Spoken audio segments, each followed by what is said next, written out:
What's up, guys? Welcome to an episode of Pure Packing Chaos. I'll show you why I mean that in just a minute. I kind of wanted to make a video just because, one, I love gear, and two, because it seems like a lot of people actually want to know this.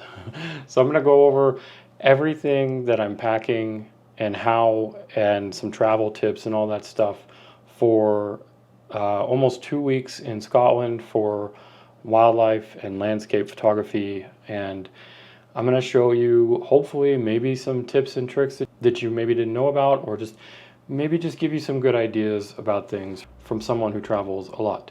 All right, so since I'm a photographer, let's start with camera gear first. I'm definitely first and foremost going for birds, for puffins, razorbills, gannets, seabirds in particular, wildlife. That's what this trip is for. And secondarily is landscape stuff. So you can't go to Scotland without shooting some sort of landscapes, and I don't intend to. There are lots of castles, there are lots of cliffs, there are lots of amazing things that I will shoot. Let's start off with the wildlife. This is my main rig. If you guys are not new to the channel, you'll know this is my 500 f4 Mark II. It's my favorite lens. It's kind of the only lens that I have for wildlife anymore. Oh, well, no, I have this. I will be bringing this too. This is my handy dandy RF 100 to 400, which I still maintain is relatively the best lens ever made. Okay, so I have actually made a video on how I travel with this. So if you haven't seen that, you're interested in like the mods that I did to my bag and everything, you can check that out for how I fit this in my bag. But I will go ahead and show you because I'm going to pack the bag, and I will show you the pure chaos of the other things going on over here. I'm also, as a bonus, I will show you how we're packing Camera Lady's bag too and what she's taking. She, of course, will be primarily focused on video because that's Camera Lady's job, and landscape because she loves landscape, and maybe some easy bird photography because we're going to the Isle of May and we're going to a lot of places where you don't actually need this thing. So her 70-200, places like that are going to be really great. So we'll go over her stuff, but let me show you how I'm packing this and the camera gear and the bag and all that stuff. I kind of wonder if going POV for a minute would help, or if it would just kind of freak you out to see the rest of my studio because it's in pure chaos. Let's go POV for a second.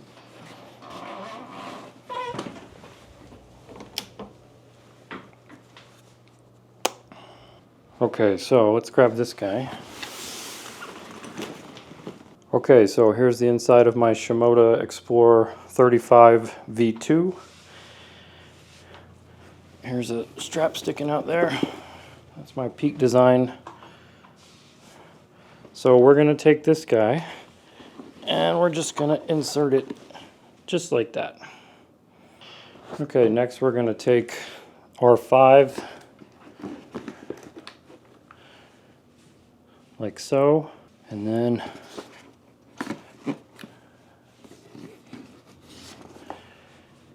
and 1 to 400, and then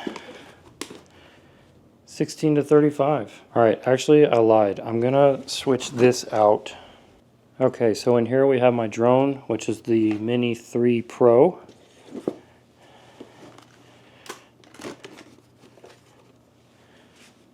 So that is going to be my kit because I'd rather have the drone than the 1 to 400 for this trip. All right, so normally I would definitely take the 1 to 400 because for scouting, for wildlife, stuff like that, and for landscape too. I love the 1 to 400 for landscape. It's amazing. The reason I'm not taking it this time though is because Camera Lady will have her 70 to 200, and I will, since I already have the 500, I'll be more incentivized to use it if that's all I have. Okay, so here's Camera Lady's bag. This is the Shimoda Explorer V2, the new 25 liter, and I love this bag, and Camera Lady loves this bag, but I think I might actually love it a little more than her. She just doesn't like bags as much, but this is her favorite bag. But I use this bag a lot too. You guys have probably noticed in my videos. All right, so Camera Lady's gear is going to consist of 70 to 200. I love the 70 to 200, this F4, because you can stand it upright even in this 25 liter bag. and the 24 to 70, and then her camera is the R6 Mark II, which is there, and then I'm filming with the 24-1.8. I don't know if I'm going to bring the 24-1.8 because we'll have the 24-70, and I think that's kind of really all she's going to need. Oh, and then Camera Lady's Osmo 3. All right, so that all fits in there like that. And that's Camera Lady's bag. Okay, next up is laptop, just a little travel laptop. This is a little Samsung 360 Book 2 or something like that. I don't know. It fits in the sleeves of the Shimoda bags, and it's just for travel, just for the planes and stuff like that. Oh, more with the camera gear. I don't think I've mentioned this before. Oh, none of this is sponsored, by the way, by anybody. This is all the stuff that I have over the years. Some of this stuff has been sent to me for free. Some of the stuff I've bought, but it's all my stuff, and I'm not plugging anybody for any reason. So this is all sponsored by me. Speaking of which, if you want to take a workshop, the next Scotland workshop from May of 2025 is open for registration now. There are a few seats left on it. That's May 2025. There's going to be puffins, there's going to be birds, there's going to be boats and oceans and castles and Scottish awesome B&Bs with private beaches. It's going to be incredible. New England workshop for fall in New Hampshire coming up this October. I think I've got 2 or 3 spots left on that one. I also just recently opened up my winter Bosque stuff for all the cranes and the snow geese and everything at Bosque. Those are private workshops though, so you can check the websites for that. All right, but check this out. This is a little Freewell thing. It's a little card reader, and it's got like my CF Express B and all the card slots, and then it's got this and then it's got the built-in dongle there. I love this bit actually. So for anyone who still uses SIM cards, like when you go overseas and you're changing your SIM and stuff, if you don't have an eSIM or a program or whatever, and you just get a physical SIM, having one of those little phone SIM card pulley things built in is handy. So I always have all my memory cards here, never lose anything, and goes in here. This thing has been awesome. It transfers files really fast. I've been happy with the USB-C speeds. And this thing's built like a tank, but it's not super heavy, so it goes in my bag really easily and doesn't take up a lot of space or weight. So I'm digging that. Again, not sponsored in any way, but I will leave affiliate links for all of this stuff below because affiliate links are by far the best way that you can support me. I know not everybody can take workshops or wants to take workshops. I know not everybody wants my presets or to join a channel member, but if you're going to buy something, the best way you can help a creator is by just going through their affiliate links. Even if you don't buy my stuff like that I have through the link, you know, going to Adorama or Amazon through my link, that helps me so incredibly much. All right, so that's card reader, a couple of hard drives. I just take, you know, some backup drives. Ooh, tech pouches. I love compartmentalization. I love organization. Tech pouches are amazing. I got my little mouse. This tech pouch is from Moment, and it's really cool.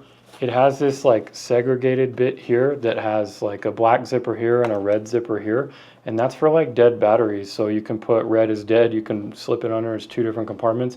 You can put your charge batteries in here. I have that, and I have like an extra super fast hard drive, extra cables. You know, this stays with me in my Shimoda so that I have everything I need for file organization and laptop editing and all that stuff. All right, let me show you some pure chaos, and I'll show you some secondary periphery stuff that is super helpful in the way that I travel. Okay, so here is some craziness, but we got the bag. So when I go on smaller planes and trips and stuff, I take one of these Duffels, and we got like that. That's an 80 liter from Peak Design. This thing's pretty awesome. Super tough, love the material, it's just really well thought out. And then I have a smaller one. I have this, that's a 50 liter, or 40 or 50 liter, I think. But I think I'm gonna be taking this. So this is just an old REI bag, but it has wheels, so I like the wheels. And it has the little thingy there that my Shimoda bags can slide onto. Ooh, for tripods, I have a couple of options. So these three, not the red one there, but these first three are the ones that I use the most. In order, kind of. I use the Sure the most, the Hype, and the Ulanzi. I love them all for different reasons. The Ulanzi is the best for super ultra small travel stuff. Coming close with the Hype, actually. The Hype is a little Frankenstein. I have videos on all these if you want to see them, but I think suffice it to say, I will probably be taking my Sure and I will put it in my bag because for this trip, tripods are not my main concern. Okay, so that's a behind the scenes look.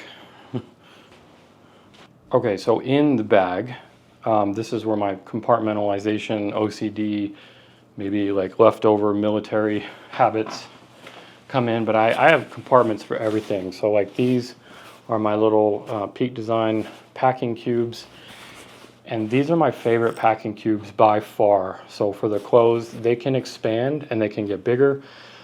They have these nice pull tabs. They're really well made. They're not too thick, not too thin. But they also have this like extra dirty clothes slot that you can separate your dirty clothes. They're just really well thought out, and they have a bunch of different like sizes like and shapes. Like this is like one of their little cubes that's like longer and narrower, and this one's like fabric. But then they have ones like this that are like the, you know, that kind of material. I have so many of these things and I use them for so much. I have them in my car. I use them for everything. So packing with those is great. Oh, look, they have these little super tiny ones that you can, oh my God, Camera Lady uses these for everything too. She has all kinds of stuff segregated in her bag for these. So those are really great so that your bag isn't pure chaos like my studio is right now. Keeping everything tidy while I'm traveling is definitely a thing of mine. All right, so that's kind of all I'm taking. Let's go over a couple of tips. So the first thing I used to do, and I still do it sometimes, but it depends on how I'm flying, where I'm flying, circumstances of the trip. But I used to take something like this. This is a Peak Design Sling. It doesn't matter, you know, it doesn't matter what brand, but I just happen to have this Peak Design Sling. So this is great because most airlines will allow you a backpack, like something to put overhead and then your personal item. So I can fit my little Samsung laptop in this. I can also fit some cameras in this, like, you know, if my bag is too heavy and they weigh it for some reason and I need to pull out like an R5, 7200, 2470, whatever, that stuff will all fit in here.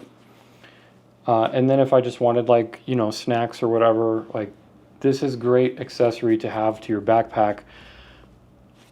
The reason why I'm not taking it this time though is because of the 500 millimeters. So basically like I'm not flying first class. I'm not like group 9 or whatever on the planes. I think I'm probably somewhere like group 5 or 6 is usually what I am. But I know from experience that on like really popular flights and international flights, especially during the summertime, like the overhead bins get full real fast.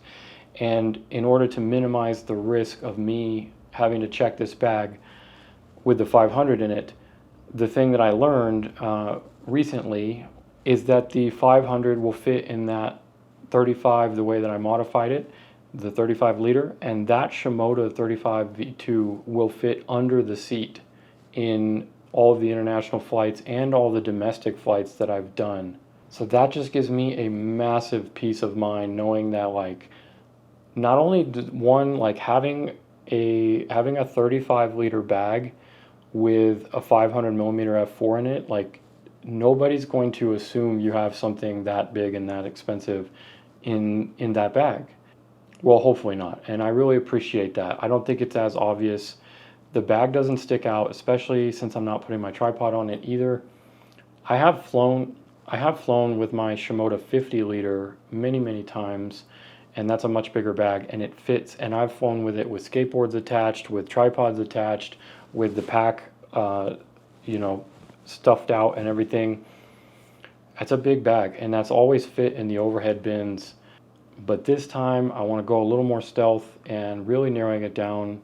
And because I'm lucky enough to have a camera lady and she can take her own gear and any supplemental gear that I might need or we might need together, being able to share gear, being on the same system, that's really great. But it was just like a month ago that I realized that I could fit my 35 liter Shimoda under the seat of a plane, and that was a domestic. That was like a 727 or something, so like, you know, not as big as the Airbuses or the 737s, whatever. And I just can't get over the peace of mind that that gave me for knowing that my bag was on my persons at all time. It's under the seat, it's with me. It doesn't I don't have to worry about them saying, hey, you're in one of the last boarding sections, we need to check your bag. On the offhand that that does ever happen though, the other solution is one of these. So this is the Shimoda carrying case that comes with all of their ICUs, their core units. And you can just zip this around your carrying case, and it has a little handle, and you could then put stuff in there and then slide it under. Peak Design also makes one of these. This is their little travel tote, and it's their little packable tote, and it packs out to a pretty big, like 15 liter or something. So this is very handy. Whenever I travel, I always keep one of these in the car in case camera lady wants to do shopping or something and we don't have bags. But whenever we travel on the planes, I always keep one of these in the bag or whatever, in case we need an extra bag or in case something like that happens, and then camera lady could use this as a personal carry. But she also has the Shimoda and she can do the same thing. So if weight were an issue and they say, hey, you got to pull these cameras out or whatever, we have multiple ways of doing that to where we don't have to check anything. So I've never had an issue with being stopped for weight or size limits or anything like that. Not with my 50 and definitely not with the 35. But if it ever comes up, I'm always got at least 2 contingency plans. We also keep some of these, you know, smaller Peak Design travel cubes. We usually keep those in our backpacks with like a couple of essential things, like maybe, usually definitely extra drawers, you know, the undergarments, socks, underwear, maybe even just a full day's clothes, whatever, just in case our luggage ever gets lost. So having those compartmentalized and able to, you know, just pull those out or separate them or whatever, and then keep those in the Shimoda bags as well is very handy. Because that's kind of like my main rule when I fly, is I don't ever put anything in a checked bag that I absolutely need, you know, because these days I just feel like you're dodging bullets every time you get your bag back, you know, on time and on the same plane and everything. And for these, especially if it's a workshop and something, you know, where I'm going, where there's like paying clients and, you know, I rely on certain things, I don't put anything in that bag that I know that I can't live without for a few days or whatever. So all the important stuff goes in my Shimoda and stays on my person. Oh, here's 2 more things. Filters, I forgot. I will be taking 1 filter because it's the only filter I need and it's the only filter I ever use. So that's this guy. So this is the Freewell magnetic. It's a VND CPL 3 to 7 stop ND with a built-in CPL. That's really all I need, and the fact that I don't need the case for it, I can just carry because it's got magnetic sleeves on both sides. I can just throw this in the bag, in my pockets, whatever, like super easy. That's the only filter I bring. And then straps, Peak Design straps. I've talked about these in a couple of other videos. I just recently got these, and it's the first time I've used a strap like this for my big 500. So if you haven't seen the Redwoods video where I was doing some birding, I think I talked about it in there. That wasn't sponsored either. This is just, you know, it's just a strap. But Camera Lady has one, I have one. The Peak Design straps are incredibly well made. They're solid, they're easy to take on and off. I just love them. Oh, yeah, so the difference though is mine is This is mine, and it's the, I don't know, the slide, and this is the slide light. So there's, the slide light is like half the thickness. It's a little lighter. Camera lady likes that. All right, that's it. That's everything I'm taking, and that's how I travel, and that's why I travel the way that I travel. So hopefully that'll help give you some ideas on maybe traveling better yourself. If you have any better ideas or other methods that you want to share with me or anybody else, leave those in the comments below, because that aspect of this community is fantastic. I always love learning new tips, especially when it comes to travel and making my life easier. Usually too, I'll wear like a hoodie or something, like a jacket with like big pockets or whatever too. So if they make you take out, if you have to take out camera lenses, you can literally just stuff some lenses in your jacket pockets, and then that's on your person that's going with you. And then when you get back on the plane, just put the stuff back in your bag and put the bag up in the overhead. That's like a very last ditch effort, thing. But I usually always carry like a hoodie or something, even in the summertime, to use as, camera lady gets cold, maybe a blanket for her or a pillow for me or whatever. And then of course, because of the pockets, if I need extra pockets, there they are. All right, so hopefully by the time this comes out, I'll probably either be on the plane or already over in Scotland. Definitely follow my Instagram if you don't already. I'll be posting a lot of just live updates and stories and stuff like that as we're out there with the workshop and as I'm doing all the other stuff that I'm doing. All right, if you made it this far, I really appreciate it. Hit that like button for me. That's the best thing you do for the channel. Of course, there's all the other supporting methods we talked about, workshops, channel memberships, all those goods down below. Affiliate links if you want to check out any of this gear. For the bags and stuff for the Shimodas, I do have discount code. You can get a little bit off of the Shimoda stuff. Huge thanks for watching the video. I should have a few Scotland, hopefully at least 2 Scotland videos coming out in the next month or so after we get back and all that. So be on the lookout for that if you're interested in Scotland, puffins, seabirds, castles, all the goods. All right, that's it. Thanks for watching. I'll see you in the next one.